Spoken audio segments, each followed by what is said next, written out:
Hindi class. आज मैं हिंदी में आपको पाठ 12 पढ़ाने जा रही हूँ, जिसका नाम है मुझे भी अवसर दीजिए।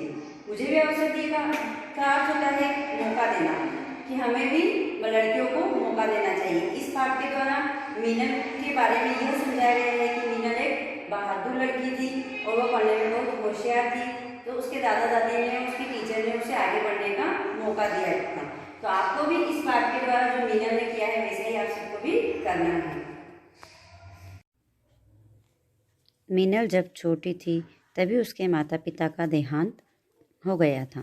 देहांत का अर्थ होता है मर जाना। जब मीनल छोटी थी तभी उसके माता पिता मर गए थे।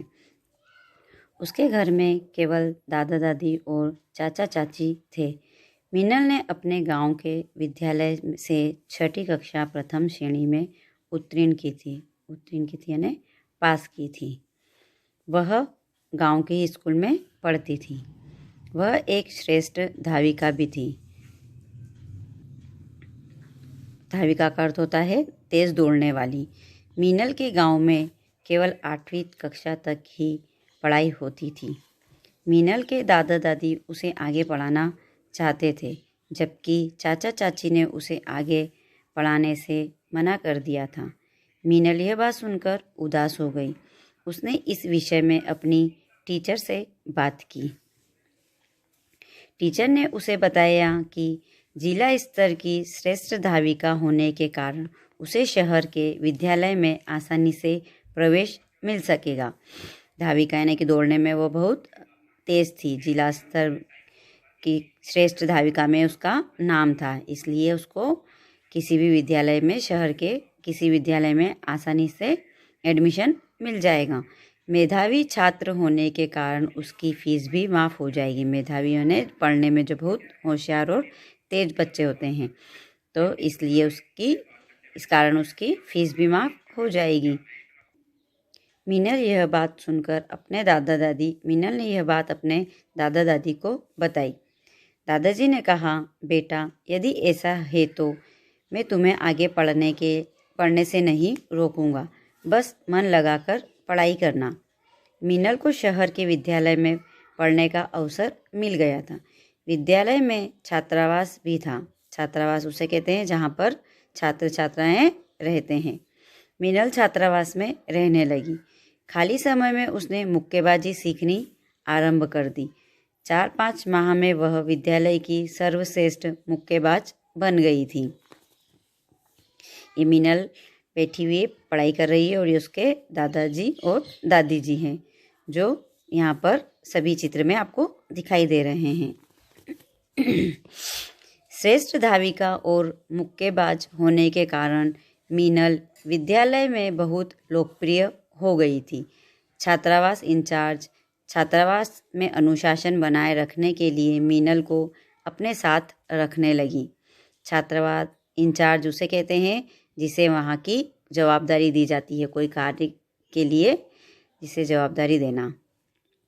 रविवार को मीनल क्यारियों में निराई करने और कीटनाशक आदि छिड़कने में माली काका की मदद कर देती थी। निराई मीन्स जो पेड़ पौधों को बीच में से जो घास होती है उनको निकालने को निराई कहते हैं। और कीटनाशक, कीड़ों को मारने की दवाई भी छिड़कने का काम माली काका के साथ करती थी। वह उनसे पेड़ पौधे संबंधी जानकारी भी करती रहती थी। पेड़ पौधों के बारे में वह जानकारी भी लेती रहती थी। दिसंबर के अवकाश में मीनल के साथ रहने वाली छात्राएं अपने अपने घर चली गई थी। पैसे की कमी के कारण मीनल अपने घर नहीं जा सकी। अब छात्रावास में मीनल के अतिरिक्त 2 छात्राएं और छात्रावास इंचार्ज रह गई थी। जब वह मंगलवार की रात थी, मीनल का कमरा छात्रावास की सबसे ऊपर वाली मंजिल पर था। उसे नींद नहीं आ रही थी। नीचे वाली मंजिल पर 2 छात्राएं और छात्रावास इंचार्ज थी। चौकीदार छात्रावास के बाहर था। इस चित्र में आपको दिख रहा होगा कि वह मुक्केबाजी में और सभी प्रतियोगिता में अच्छी आती थी। रात के 12 बजे का घंटा बजा। अचानक मीनल को कुछ आहट सुनाई दी। मीनल को कुछ आवाज़ आने लगी ऐसी महसूस हो रही थी। उसने कमरे की खिड़की खोलकर नीचे देखा। 4 आदमी स्टोर रूम का ताला खोलने का प्रयास कर रहे हैं। मीनल चुपचाप कमरे का दरवाज़ा खोलकर कोने वाली कोठरी में गई।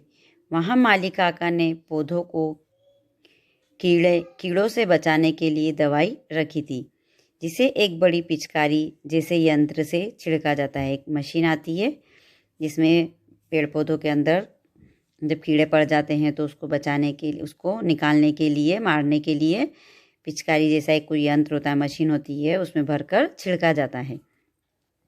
माली काका ने एक बार उसे बताया था कि यदि इसे किसी आदमी के सामने छिड़क दिया जाए तो इससे वह मरेगा तो नहीं, लेकिन बेहोश अवश्य हो जाएगा।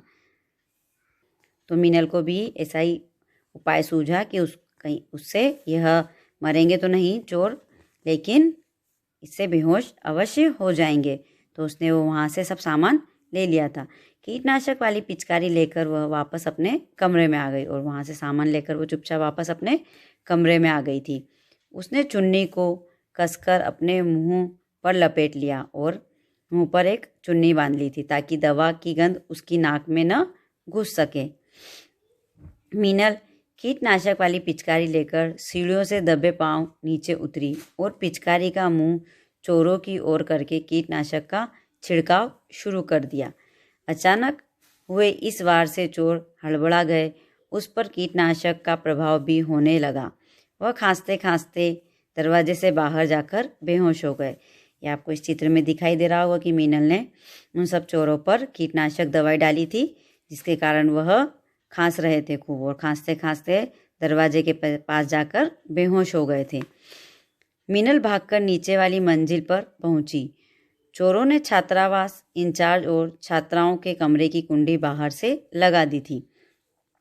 मीनल ने उनके कमरे की कुंडी खोली। छात्रावास इंचार्ज बाहर निकली और तुरंत ही पुलिस चौकी को फ़ोन किया। कुछ ही देर में पुलिस चोरों को पकड़कर ले आई। तो मीनल की बहादुरी से उस सारे चोर भी पकड़ा गए थे और किसी को कोई नुकसान भी नहीं हुआ था। इस प्रकार मीनल की सूझबूझ और साहस से छात्रावास में चोरी नहीं हो पाई थी। अगले दिन अखबारों में मीनल की बहादुरी का समाचार छपा था। उसकी यह खबर की बात पेपर में भी छप गई थी। टेलीविज़न चैनल पर उसका साक्षात्कार दिखा रहे थे। साक्षात्कार का अर्थ होता है कि सामने उसका बैठकर इंटरव्यू लिया जाता है। आमने सामने जब बैठकर बातचीत की जाती है उसको साक्षात्कार कहते हैं। अवकाश के बाद स्कूल में मीनल के लिए सम्मान समारोह आयोजित किया गया।